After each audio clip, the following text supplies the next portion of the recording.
Good morning, students. Today we are going to discuss the question number 47, which is given in your book, and it is the question with adjustment in which you have to prepare the income and expenditure account. So you can go through the question. The receipt and the payment side is given and the adjustment are given. So go through the adjustment carefully. It is written in the beginning of the year, the club possessed books of rupees 2 lakh and furniture of rupees 85,000. Subscription in arrears in the beginning of the year amounted to rupees 3500 and at the end of the year rupees 4500 means कि ਤੁਹਾਨੂੰ question ਦੇ ਵਿੱਚ beginning of the year ਦੇ beginning ਦੇ ਵਿੱਚ ਤੁਹਾਨੂੰ books ਦੀ furniture ਦੀ values given ਆ and after that subscription ਤੁਹਾਨੂੰ ਗਿਵਨ ਆ ਇੱਕ ਬਿਗਨਿੰਗ ਦਾ ਇੱਕ at the end of the year the after that 6 month rent rupees 1400 per month was due both in the beginning of the year and at the end of the year मीनस कि ਜਿਹੜਾ rent outstanding ਆ ਡਿਊ ਦਾ ਮਤਲਬ ਕਿ ਜਿਹੜਾ outstanding ਆ 6 month ਦਾ rent 1400 ਇੱਕ month ਦਾ rent ਆ ਤੇ 6 ਮੰਥ ਦਾ ਕਿੰਨਾ ਹੋ ਜਾਏਗਾ 1400 into 6 ਕਰ ਦਿਓ ਸੇ ਬਿਗਨਿੰਗ ਦੇ ਵਿੱਚ ਵੀ ਆਊਟਸਟੈਂਡਿੰਗ ਆ ਐਂਡ ਐਂਡ ਦੇ ਵਿੱਚ ਵੀ ਆਊਟਸਟੈਂਡਿੰਗ ਆ ਉਹਦੇ ਤੋਂ ਬਾਅਦ ਲਿਖਿਆ ਆ prepare income and expenditure account of the club of the year and its balance sheet as at that date after writing of rupees 5000 and 11300 on furniture and books respectively. It means कि जिहड़ा writing of दिता आ इहदा मतलब ये आ कि ये depreciation given uh on the furniture and the books. So let's start with the solution.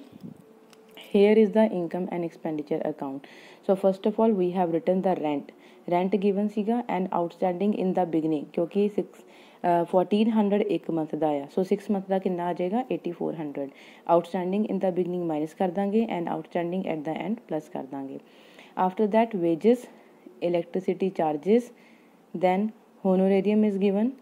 office expenses and the depreciation on the books and furniture entrance fees 25,500 and ਜਿਹੜਾ subscription ਆ 160,000 given ਆ outstanding in the beginning minus कर देंगे and outstanding at the end plus कर देंगे after that legacy then surplus from the entertainment events after that interest accrued on the fix deposit now तुसीं देख सकते हो कि पेमेंट साइड दे विच तुहानूं जिहड़ा 3% फिक्स डिपॉजिट आ उहदे ते डेट लिखी है 1 October 2019 इट मीनस कि 6 मंथ का इंटरस्ट तुहाडा आउटस्टैंडिंग आ सो वो असीं कैलकुलेट करके लिखांगे 80,000 ते 3% इंटरस्ट जिहड़ा लिखिया होया है एंड 6 मंथ का 1200 then you will get the surplus 56,500 after this next is the opening balance sheet हुण ओपनिंग बैलेंस शीट क्यों बनावांगे क्योंकि क्वेश्चन दे विच तुहानूं क्लोजिंग बैलेंस शीट बनाने लई बोलिया होया आ जिहदे लई सानूं कैपिटल फंड की रिक्वायरमेंट आ सो कैपिटल फंड कैलकुलेट करने लई असीं ओपनिंग बैलेंस शीट बनावांगे बुक्स फर्नीचर आउटस्टैंडिंग जिहड़ा सी सबसक्रिप्शन इन द बिगनिंग ये तुहानूं क्वेश्चन विच ऑलरेडी गिवन आ दैन तुसीं रिसिप्ट एंड पेमेंट अकाउंट देखोगे उहदे विच टू बैलेंस ब्रॉट डाउन जिहड़ा फर्स्ट डेबिट साइड ते गिवन आ ਉਹਦਾ ਮਤਲਬ ਹੁੰਦਾ opening cash balance so cash in bank ਦਾ ਬੈਲੈਂਸ ਕਿੰਨਾ ਆ ਗਿਆ 31,900 rent outstanding in the beginning 8400 ਸੀਗਾ ਸੋ ਜਿਹੜੇ ਵੀ 1 April 2019 ਦੀ ਟ੍ਰਾਂਜੈਕਸ਼ਨ ਸੀ ਉਹ ਸਾਰੇ ਪੋਸਟ ਕਰਤੀ ਅਸੀਂ ਸੋ ਕੈਪੀਟਲ ਫੰਡ ਆ ਗਿਆ ਸਾਡਾ 3,12,000 ਨਾਓ ਕਲੋਜ਼ਿੰਗ ਬੈਲੈਂਸ ਸ਼ੀਟ ਬਣਾਵਾਂਗੇ ਇਹਦੇ ਲਈ ਸਭ ਤੋਂ ਪਹਿਲਾਂ outstanding rent 8400 so here is the 8400 then ਜਿਹੜਾ ਕੈਪੀਟਲ ਫੰਡ ਆਏਗਾ 3,12,000 ਉਹਦੇ ਵਿੱਚ ਅਸੀਂ ਕੀ ਕਰਾਂਗੇ life membership fee plus surplus ਜਿਹੜਾ ਆ ਦੋਵਾਂ ਨੂੰ ਐਡ ਕਰ ਦਾਂਗੇ asset side subscription outstanding at the end books ਦੇ ਵਿੱਚੋਂ ਜਿਹੜਾ ਕਿ ਪਰਚੇਜ਼ ਦੇਖੋ ਤੁਹਾਡੇ ਜਿਹੜੇ ਕਿ ਪੇਮੈਂਟ ਸਾਈਡ ਆ ਉਹਦੇ ਵਿੱਚ ਬੁੱਕਸ ਦਿੱਤੇ ਹੋਏ ਆ ਇਟ ਮੀਨਸ ਕਿ ਤੁਹਾਡੇ ਕੋਲ ਓਪਨਿੰਗ ਬੁੱਕ ਬੈਲੈਂਸ ਤੇ 2 ਲੱਖ ਦਾ ਹੈ ਹੀ ਸੀ ਪਲੱਸ ਤੁਸੀਂ ਹੋਰ ਪਰਚੇਜ਼ ਕੀਤਾ ਉਹਦੇ ਵਿੱਚ ਐਂਡ ਡੈਪਰੀਸੀਏਸ਼ਨ ਨੂੰ ਮਾਈਨਸ ਕਰ ਦਾਂਗੇ you will get 2,10,000 similarly furniture ਦੇ ਵਿੱਚੋਂ ਡੈਪਰੀਸ਼ਨ ਮਾਈਨਸ ਕਰ ਦਾਂਗੇ then fixed deposit ਜਿਹੜਾ ਆ ਉਹਦੇ ਵਿੱਚ accrued interest ਮੀਨ ਜਿਹੜਾ ਕਿ ਇੰਟਰਸਟ ਸਾਨੂੰ ਅਜੇ ਮਿਲਿਆ ਨਹੀਂ ਉਹ ਅਸੀਂ ਪਲੱਸ ਕਰ ਦੇਣਾ ਆ and cash at bank and cash in hand ਹੁਣ ਤੁਸੀਂ ਬਾਏ ਬੈਲੈਂਸ ਕੈਰੀ ਡਾਊਨ ਦੇਖ ਸਕਦੇ ਹੋ ਜਿਹੜਾ ਕਿ ਰਿਸਿਪਟ ਐਂਡ ਪੇਮੈਂਟ ਅਕਾਊਂਟ ਦੇ ਵਿੱਚ ਗਿਵਨ ਆ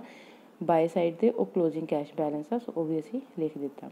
so here the question is completed next is the 48th question इस क्वेश्चन दे विच भी तुहानूं receipt and payment account given आ एंड एडजस्टमेंट्स गिवन आ the club has 50 members each paying an annual subscription of rupees 500 subscription outstanding on 31st March 2019 were 6000. ਸੋ ਤੁਹਾਨੂੰ subscription outstanding ਦਿੱਤਾ ਹੋਇਆ ਆ ਐਂਡ ਪਲੱਸ 50 ਮੈਂਬਰ ਦੇ ਅਕੋਰਡਿੰਗ ਸਬਸਕ੍ਰਿਪਸ਼ਨ ਦਾ rate ਦਿੱਤਾ 500. 31st March 2020 ਨੂੰ ਤੁਹਾਡੀ ਸੈਲਰੀ ਆਊਟਸਟੈਂਡਿੰਗ ਗਿਵਨ ਆ, ਸੈਲਰੀ ਪੇਡ ਇਨ ਦਾ year 2020 means ਕਿ ਜਿਹੜੇ 2020 ਦੇ ਵਿੱਚ ਆਪਾਂ ਸੈਲਰੀ ਪੇਡ ਕੀਤਾ ਉਹਦੇ ਵਿੱਚੋਂ 6000 2019 ਦਾ ਇਨਕਲੂਡਡ ਆ. After that, 1st April 2019, it means कि opening balance given a building, furniture and books था. And the depreciation on furniture is given 10%. So let's start the solution. Same ਇਹਦੇ ਵਿੱਚ ਕੀ ਕਰਾਂਗੇ, ਸੈਲਰੀ ਲਿਖਾਂਗੇ ਸਭ ਤੋਂ ਪਹਿਲਾਂ 28,000, ਆਊਟਸਟੈਂਡਿੰਗ ਐਟ ਦਾ ਐਂਡ ਜਿਹੜਾ ਪਲੱਸ ਹੋ ਜਾਏਗਾ, outstanding in the beginning minus ਹੋ ਜਾਏਗਾ ਜਿਹੜਾ ਕਿ 6000 ਪ੍ਰੀਵੀਅਸ ਈਅਰ ਦਾ ਸੀਗਾ. So general expenses, electricity expenses,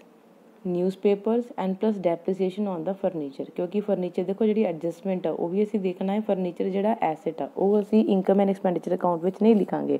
balance sheet ਵਿੱਚ ਆਏਗਾ, ਬਟ ਜਿਹੜਾ ਉਹਦਾ ਡੈਪਰੀਸੀਏਸ਼ਨ ਆ ਉਹ ਸਾਡੇ ਲਈ ਇੱਕ ਤਰ੍ਹਾਂ ਦਾ ਲੋਸ ਆ. ਸੋ ਐਕਸਪੈਂਡੀਚਰ ਸਾਈਡ 'ਤੇ ਲਿਖਿਆ ਜਾਏਗਾ ਡੈਪਰੀਸੀਏਸ਼ਨ ਔਨ ਦਾ ਫਰਨੀਚਰ 20,000 ਤੇ 10% ਕੈਲਕੂਲੇਟ ਕਰ ਦੋਗੇ. ਇਨਕਮ ਸਾਈਡ 'ਤੇ ਸਬਸਕ੍ਰਿਪਸ਼ਨ 50 ਮੈਂਬਰ ਇੰਟੂ 500, ਕਿਉਂਕਿ ਇਹਦੇ ਵਿੱਚ ਮੈਂਬਰਸ ਦਿੱਤੇ ਪਲੱਸ ਰੇਟ ਦਿੱਤਾ, ਸੋ ਤੁਸੀਂ ਮਲਟੀਪਲਾਈ ਕਰਕੇ ਡਾਇਰੈਕਟਲੀ ਆਂਸਰ ਲਿਖ ਦੋਗੇ. Then hire of the ground, surplus from entertainment and sale of old newspaper, so surplus ਆ ਗਿਆ ਇਹਦੇ ਵਿੱਚ 5000. After this opening balance sheet ਬਣਾ ਲਿਆ, ਜਿਹੜਾ ਵੀ ਓਪਨਿੰਗ ਬੈਲੈਂਸ ਤੁਹਾਨੂੰ ਗਿਵਨ ਸੀਗੇ, ਸਬਸਕ੍ਰਿਪਸ਼ਨ ਆਊਟਸਟੈਂਡਿੰਗ ਜਿਹੜਾ ਕਿ ਓਪਨਿੰਗ ਸੀਗਾ 2019 ਦਾ, building, furniture, books, opening cash balance, subscription outstanding, then the capital balance ਆ ਗਿਆ. After that closing balance sheet ਬਣਾਵਾਂਗੇ. ਐਡਵਾਂਸ ਸਬਸਕ੍ਰਿਪਸ਼ਨ ਜਿਹੜਾ ਕਿ ਨੈਕਸਟ ਈਅਰ ਦਾ ਆ ਗਿਆ ਸੀਗਾ, ਰਿਸੀਵ ਕਰ ਲਿਆ ਸੀ ਪਹਿਲਾਂ ਹੀ. ਸੈਲਰੀ ਆਊਟਸਟੈਂਡਿੰਗ, ਕੈਪੀਟਲ ਫੰਡ ਦੇ ਵਿੱਚ ਸਰਪਲਸ ਐਡ ਕਰਤਾ. Then on the asset side ਹੁਣ ਦੇਖੋ ਸਬਸਕ੍ਰਿਪਸ਼ਨ ਆਊਟਸਟੈਂਡਿੰਗ ਜਿਹੜਾ ਆ ਇਹਦੇ ਵਿੱਚ ਕੀ ਆ 1920 ਦਾ, ਇਟ ਮੀਨਸ ਕਰੰਟ ਈਅਰ ਦਾ ਜਿਹੜਾ ਸਬਸਕ੍ਰਿਪਸ਼ਨ ਆਊਟਸਟੈਂਡਿੰਗ ਆ ਦੈਟ ਇਜ਼ ਦਾ 5000 ਐਂਡ ਜਿਹੜਾ ਕਿ ਤੁਹਾਨੂੰ ਆਲਰੇਡੀ ਕੁਐਸਚਨ ਦੇ ਵਿੱਚ ਗਿਵਨ ਆ. ਐਂਡ